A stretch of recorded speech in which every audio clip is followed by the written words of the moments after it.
goes to inbound. Knicks break. Hart gets it right back to Bridges. Bridges puts up a three. Bang! Bang! Mikal Bridges wins it at the buzzer. What a finish! Watch the play. Mikal sells it, gets the hand back, gets the switch he wants. Go on left, pull up, starts running back. 3 up, 3 down. Do your bobblehead dance, Mikal.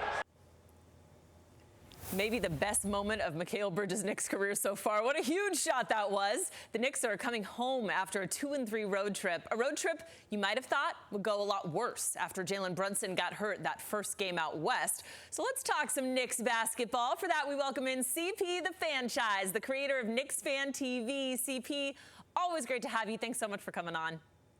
Kate, always a pleasure to be on.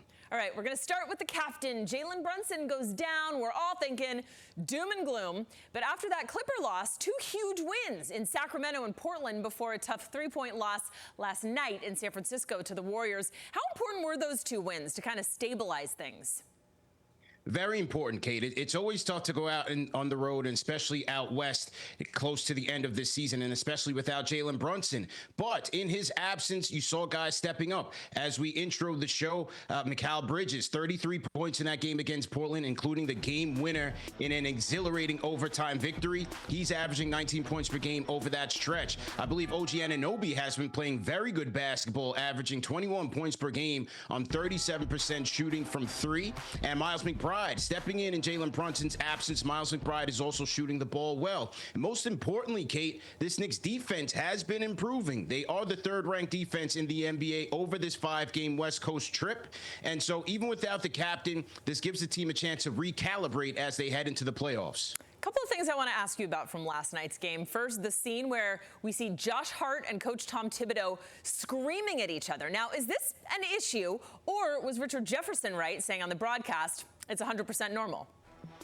I'm going to lean with the player's opinion, Kate, and Richard Jefferson having been there before and won a championship under these type of situations. This is a pressure cooker right now for the New York Knicks as they try to maintain the ship without Jalen Brunson. And I think this was just a work environment where a difference of opinion led to a bit of a flare-up and some static, if you will, between Tom Thibodeau and Josh Hart. But after the game, both sides tried to quell the situation, and I believe cooler heads will prevail. But I also believe this type of adversity is needed for a Knicks team that has true championship aspirations. Another kind of off-the-court storyline, the Karl-Anthony and Draymond Green dispute. Now, in case you need a refresher, when Cat missed the Warriors-Knicks game at the Garden, Green said it was because he wanted to avoid his former teammate Jimmy Butler.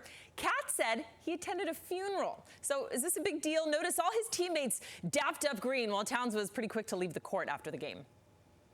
It was certainly a big deal to me. I mean, I came out vociferously against Draymond Green. I thought this was a classless comment that he made about Karl-Anthony Towns going into the first game against the Golden State Warriors. And, you know, the reaction by the Knicks teammates after this game, it was disappointing to see. Certainly not what I would have liked to see. I think it was bad optics by the Knicks. But also, I think we have to realize that this is not the 90s anymore, where rivalries existed and teams kind of took these type of gestures personally. A lot of guys in the league have relationships across teams, and as you saw there from the coach on down, seems like they have a lot of respect for Draymond Green. And so I didn't like the optics of it, but this is certainly a different time now in the NBA. We know Draymond loves to stir the pot. Well, the Knicks have kind of a softer part of their schedule coming up. Tomorrow, they play the Heat, then the Spurs, Hornets, and Wizards. So do you think the Knicks can maintain that 3 seed based on this upcoming schedule? I believe so, Kate. I think it would take a catastrophic drop-off for this team to lose that 3 seed.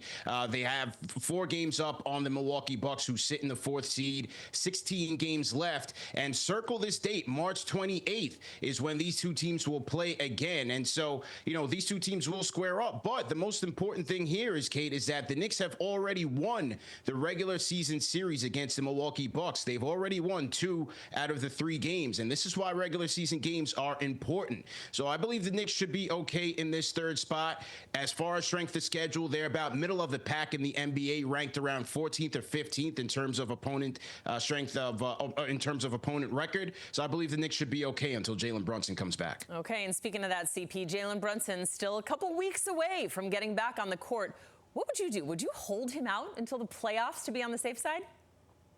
Yeah, the initial report that I got once Jalen Brunson went down was that this was going to take a bit of time for him to recover. And so with the playoffs just about a month away, I think the Knicks should be cautious here and take their time. No need to rush him back. If this was a situation where the playoffs were a week away after the injury, then yes, you're going to have to rush the player back and expedite his recovery process. But this padded time allows Jalen Brunson to get the swelling down in his ankle, and then it's going to be very important to strengthen the area. He's a player who likes to cut. He relies on a lot of movement, a lot of pivoting as he makes his forays into the paint. So it's going to be incumbent upon the Knicks and Jalen Brunson to make sure that angle is strong come playoff time. That's what I like to call money time, and that's when Jalen Brunson delivers the most. We need him healthy for that postseason run. Can't believe it's coming up so quickly. CP, thank you so much. Great to have you. Appreciate you coming on. Anytime. Have a great week.